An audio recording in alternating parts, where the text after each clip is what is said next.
Alors voilà, nous sommes dans le grand cockpit de ce Dufour 44. Alors on l'a testé pendant toute une nuit en mer, il est ultra confortable. Deux choses qu'on va retenir, d'une manière très pratique, les deux vagabondes. On en voit une ici et il y a sa jumelle sur l'autre bord, qui sont ultra pratiques. En un clin d'œil, on range le cockpit, ça c'est très appréciable en croisière. On a deux petites consoles de bar avec tout ce qu'il faut, mais sans plus. Et ça, c'est aussi assez agréable. La commande moteur, on vous offre un détail, est plutôt bien placée.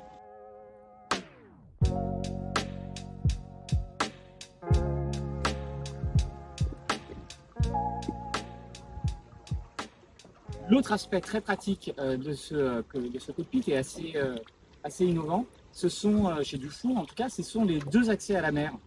On peut voir, alors on soulève les bancs, la plateforme se déploie, elle est assez lourde mais il y a un palan cibrun qui est prévu pour la manipuler, donc il n'y a aucun souci. Et une fois qu'elle est manipulée, on a un accès à la mer idéal. Accès à la mer et accès à une cuisine extérieure, puisque sous le banc central, on va retrouver une plancha et un petit évier. Les amateurs de pêche pourront remonter directement leur prise pour le mettre de la mer à la casse. Ça, c'est très pratique, à la plancha, plus exactement. J'apprécie aussi particulièrement cette robuste table de cockpit. Elle est suffisamment costaud pour qu'on puisse marcher dessus pour atteindre la baume si c'était nécessaire. Et elle intègre ici dans cette version, je ne sais pas si c'est en standard, on vous le dira dans Gualmail, une glacière. Assez utile l'été quand il fait très chaud. Allez, je vous emmène à l'intérieur.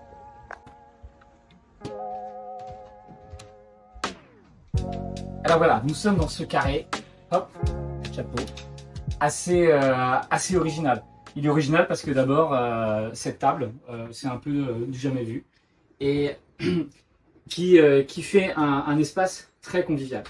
Je vais vous montrer plus exactement. Enfin, non, je ne vais pas vous montrer, je vais d'abord vous montrer ça. Ça, c'est une zone de repos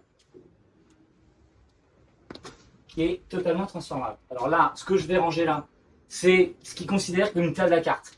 Alors, c'est petit, mais moi, tout à l'heure, je m'y suis installé pour lire et pour prendre des notes.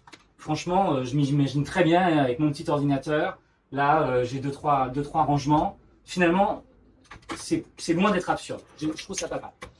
Et allez, cette table, elle se range. Et ici, alors, on a des poufs qui permettent d'organiser une zone de veille plutôt très confortable. Cette zone de veille, évidemment, ces poufs sont amovibles.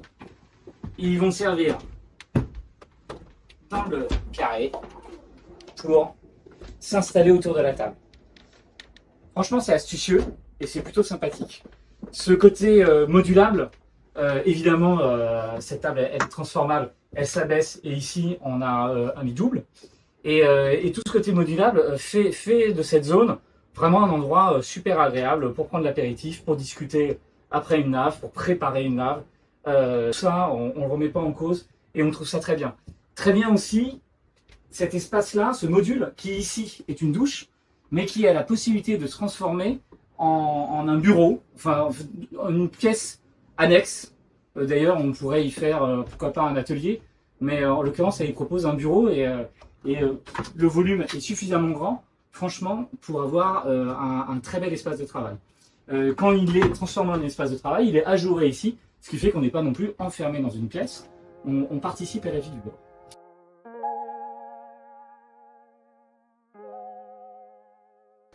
Alors, on se retrouve là dans le sujet à discussion de ce bateau. C'est une cuisine qui est séparée en deux éléments. Alors, moi déjà, j'apprécie le côté innovation. On cherche à faire quelque chose, on va au bout d'une idée et ça, c'est plutôt pas mal.